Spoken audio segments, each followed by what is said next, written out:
In some form or another, I have made video reviews of 128 video games, and for some reason I have always forgotten about Duck Game. I play it a ton, I enjoy it, and every year when I make my list I think maybe Duck Game shouldn't count, and I have no idea why it wouldn't. I'm not sure what it is, but Duck Game is so hard for me to talk about. I think there's a lot of great things about the game, and yet for some reason I feel like I would never be able to call it a favorite. So let me just start with the first and most important thing I always start with. The game just feels good to play. The controls are so perfectly responsive that I rarely ever find my duck doing anything I didn't mean to do, which is so important in a game like this. Every time I die in Duck Game, I see exactly what I should have done differently, and if I could have done anything differently. It demands you make a million decisions a second, and what's nice is that nobody gets it right every time. It's amazing how easy it is to start playing and how impossibly difficult it is to master. And at least in a 4-player game, even the least experienced players stand a chance. Duck Game is easily one of the best multiplayer games in general. You would expect fitting 4 to 8 players onto an often small stage would be absolute chaos, and it is. It's a mess sometimes. Every round is... And you better have found yourself by now or you're dead. This is of course a lie. Every round you gotta get a weapon first. Now the first mystery is, how do I get that weapon? It might be in a box, in a spawner, on the floor. Maybe it'll fall from the sky. It might be closer to one of your opponents than it will be to you. Next best option. Who knows? Second mystery of the day is, what weapon will I get? Will I even get a weapon at all? The immense variety of weapons and tools in this game is almost overwhelming at first, which leads perfectly into mystery number 3.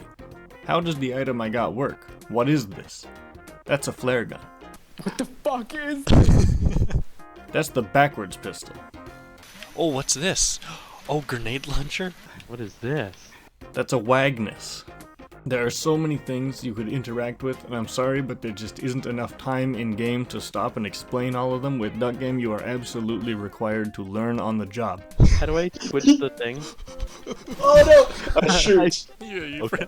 Shoot the switch. There is so much depth to the item pool in this game, it took us over a year to realize we could do this. You have a Spotify. It took multiple games for us to realize this happened.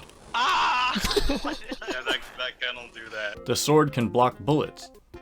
I'm still the only one who has this down. Even now, we've been playing Duck Game for 6 years, and with over 65 recorded multiplayer games, we are still uncovering new tech all the time. The simplicity at the foundation of Duck Game allows for so much detail to be piled on top, so much of which you wouldn't even know about without doing it accidentally or seeing someone else pull it off. The ultimate gaming mode, what? Potentially, the best and only way to truly learn how everything works in the game is to use the level editor. And maybe this translates into our scores as well. Duck Game's level editor is potentially the best level editor of any game. It's incredibly approachable and just easy to boot it up and make a decent level, but if you're actually crazy enough to experiment and learn how everything works, the immense freedom the editor gives you basically allows you to build anything. Before I get away from the multiplayer stuff, it's worth noting that Duck Game has one of the best crash systems of any game. If you disconnect, it'll pause the game so you can come back in, and as long as you put the same hat back on, you'll keep your points. It's also worth noting that even though I said earlier that anyone can win Duck Game, it's usually Hilton. The problem with Duck Game comes when you no longer have people to play with. You want to play Duck Game alone? Welcome to the Challenge Arcade. This shit is hard. People tell me games like Dark Souls are hard. No. The reason people tell me these things is because they have not tried to complete the Challenge Arcade in Duck Game. The arcade will teach you how to use the advanced tech I talked about before, but it will only teach you this by trial and error. And once you do learn how to use it, you will need to perfect it. And once you've perfected it, you are still gonna lose to Hilton.